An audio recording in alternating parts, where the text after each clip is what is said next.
Alright, I got a full battery. Let's rock and roll. Hi guys, it's Jill, and today I'm going to be doing a video that has been highly requested.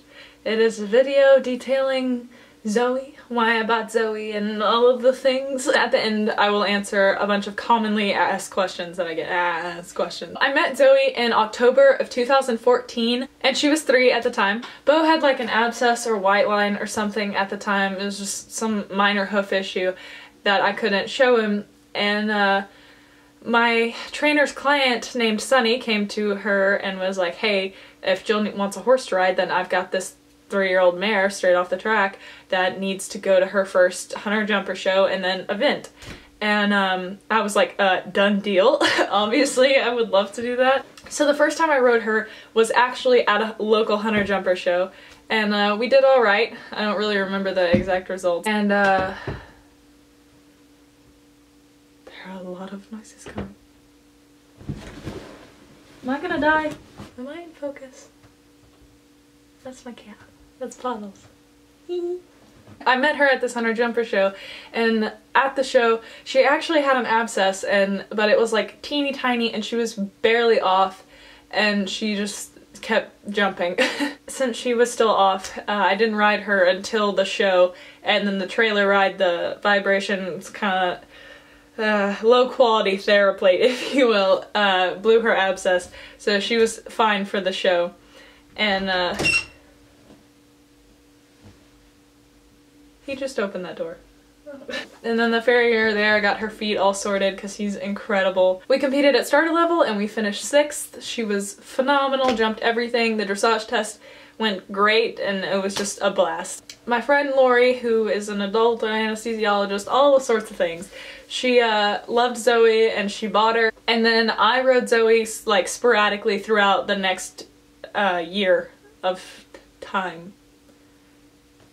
Our journey really begins in August of 2015 when Zoe's trainer and breeder, Sunny and Lori, came to me and were like, look, we think that you and this mare can make a great team and you can go far. The end goal was that Zoe would be mine, and we were working towards that goal, and it wasn't until January that I decided to sell Bo. That whole span of time we were competing through beginner novice pretty successfully, and then Bo went to Florida in January, and then I took Zoe to the Boyd Martin Clinic the weekend literally after I dropped Bo off, and we were just rock and rolling and doing our thing.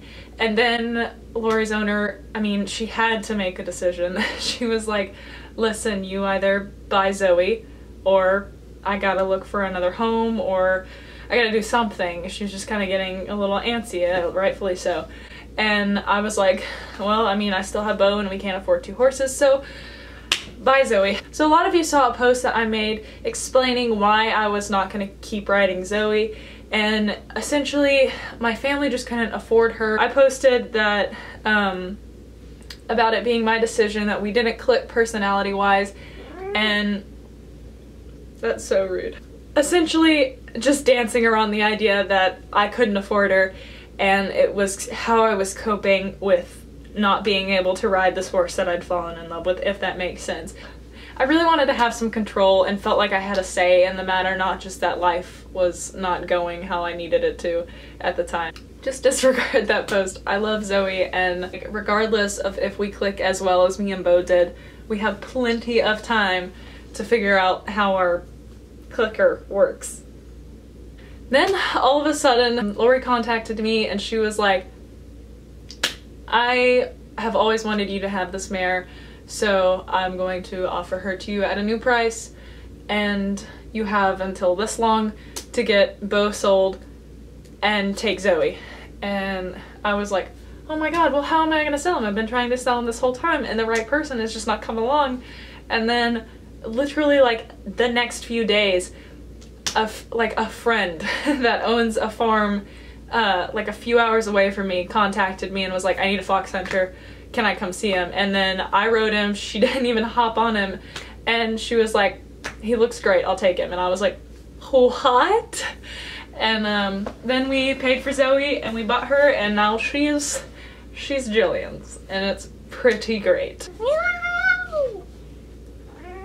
I'm gonna roll through them, not in question form, just I listed. This is what happens when you accidentally get stuck in a programming class and you talk the teacher out of making you do work. So about Zoe, she is baby twig queen. I'm pretty sure it's Mary Grace Wyland who came up with the name. Sorry if I butchered your name. And if I'm crediting the wrong person, Puddles, can you take a break for a second? If I'm crediting the wrong person, then please let me know. But I'm pretty sure it's Mary Grace, and I met her at Rolex, and she's so sweet, and she called Zoe the baby twig queen, and I loved it. Zoe is a 5-year-old 16-3 hand thoroughbred mare. She's the bay, and she looks best in burgundy or maroon. It's like this color. Good job, Jill. You did a good. You did a good. Her Jockey Club registered name is Educating Guess.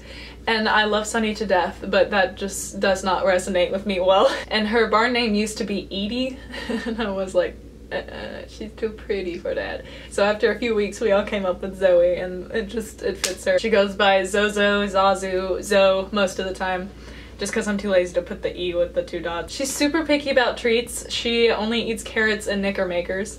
Somebody asked if I'm the one that trained her, and I am in fact the one that did all of her training. Of course, my amazing trainer, Gina Rossini, could not have done it without her. She is an incredible force in my training, and she guided us through everything, but as far as riding and the hands-on lunging and just everything was me, just being directed by my trainer, if that makes sense. And a lot of one-on-one time with Zoe, just me reiterating things that I'd learned in my lessons and clinics and just all the things. Was she a good racehorse? The answer is absolutely, until she only ran a few races, but she was in the lead of a race pretty early on, and she tied up, and then she like fell back and came in dead last. And after that, she wouldn't run, and the trainer was like, she's too pretty to run. Just take her home, Sunny. And Sunny was like, all right, anytime. And then sent her to me. She raced at Oaklawn and I'm pretty sure Louisiana Downs, if I'm not mistaken. Highest we've ever jumped is probably about 4 foot. My goals are to qualify for AECs at novice. I'm not really sure that I would like to go higher than prelim. That's a lot, and I'm not really all that good. A lot of people ask me if I am planning on selling her at any point, and the answer to that is no. I really don't think that I'm ever gonna sell her. I would like to breed her at some point. I think that would be really cool. She's too pretty not to have babies. Needless to say, I am so stoked for show season and just the growth that I have with Zoe. I have so many plans for, a lot of you guys have been asking that too. I wanted to join up with her. I want to spend all the time in the world with her, accessorize her, buy all of the things, but I'm poor. Thank you guys so much for watching this incredibly boring and lame video. Please just subscribe, follow Jet Eventing on Instagram, and just do all of the things. You know what to do. Thank you guys so much for watching this stupid video about my new horse, and I'm so excited. Hopefully I'll have another video out soon. I'm not gonna make a schedule. It's not how my brain works. I need it to stop raining here so that I can make videos with my pony. See you guys later. Thank you so much for watching. I love you. Oh my god.